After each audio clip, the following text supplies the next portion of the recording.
Hey Mike, when Nick is in that third line center role, what dynamic does he bring there, and do you ultimately want to kind of figure out whether he's in that role or in a wing at some point, or are you comfortable just kind of going with whatever the matchups dictate? Well, we'd like to settle into some consistent line combinations down the stretch. We're trying to figure out how we can put all the players in the best possible positions. You know, when Nick plays that third line center role, I think he brings another offensive dimension to that line. He's a real good offensive player.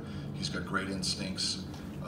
The way it's configured right now, we have two center icemen on the line, which is good defensively, and he's a pretty good 200-foot player. So, you know, we've used him in defensive zone start situations most recently, and they've done a real good job. So that's really what he brings to that third line center position. Front right, Mike, with all the contingencies in place for tonight's game, does that change at all the way you coach? Like, say, if they call the game after 2 periods, would you consider pulling the goalie late in the second period? Well, we've talked about that, but we're not sure we're going to know that they're going to call the game after at that particular point.